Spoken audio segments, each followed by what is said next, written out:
Assalamualaikum. Okay, today we're going to start a new chapter. Okay, chapter 5, algebra expression. Okay, and then we're going to look at the first part of this chapter, which is variable and algebraic expression. So, what are we going to learn today? We're going to look at, the definition of variables. And then we're going to look at what is algebraic terms and what is algebraic expression. And lastly, we're going to represent using algebra expression to represent a given situation. Okay, so now let us take a look at the definition of variables. So variables are used to represent an unknown quantity. Okay, let's say you do not know how many kilometers is from your house from the school. So you do not know the quantity of how many kilometers. Okay, so you use variables to represent the unknown kilometer.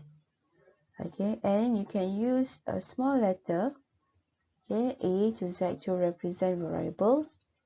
And some variables have fixed values and some have values that changes. Okay, when we talk about fixed value variable and varied value variable, fixed value variable, the quantity being represented, is always fixed for all times. It's fixed. For example, the height of KLCC, or the distance of Ipoh to Kuala Lumpur, or the length of Penang Bridge. It's not going to change.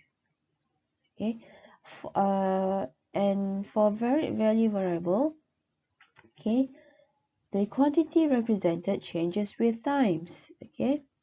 For example, bank interest rates. Bank interest rates, it depends on the current financial world.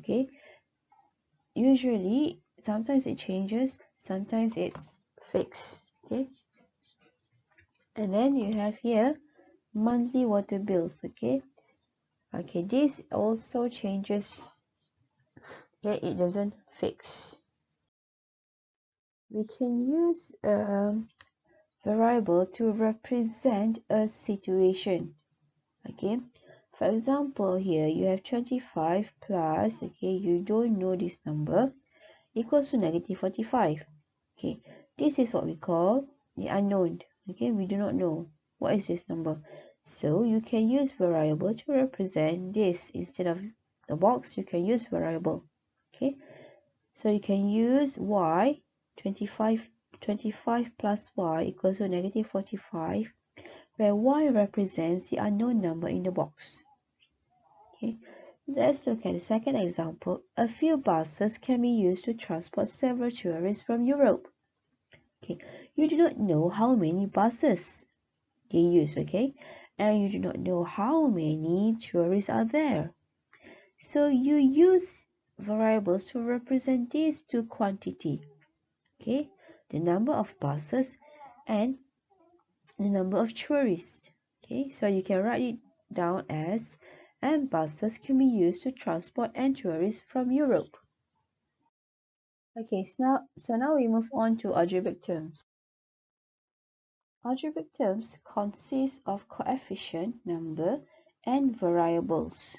For example, we have 2pq. 2pq is an algebraic term where the coefficient is 2 and the variables are p and q.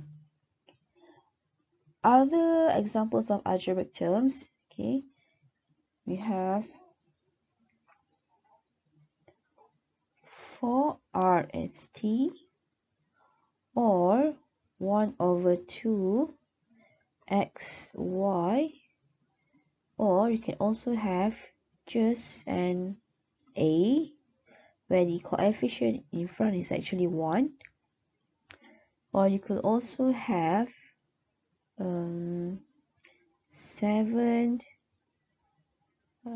m square n. This is also we call it terms. And lastly, negative 5 pq. Okay, so now we are going to look at algebraic expressions. Okay, algebraic expressions are combination. Okay, two or three or more algebraic terms combined with addition or subtraction. Okay, for example, we have 2a plus 3b. Okay, 2a is an algebraic terms, 3b is an algebraic terms. Okay, so we have two algebraic terms here which are combined by addition. Okay, second example, x minus 10y, we have one algebraic terms and two algebraic terms which are combined by subtraction. Okay, the third example is 5f minus 6g plus 12gh, where you have three algebraic terms, 5f, 6g, and 12gh. And these three terms are combined by subtraction and addition. Okay, how are we going to represent a situation using algebraic expression? Okay, these are examples where you can find in your textbook, okay, where we substitute, okay, we use a letter to represent the number, the quantity that we do not know. Okay, in this case, this bag have a wooden block, but we do not know how many wooden block is inside this bag.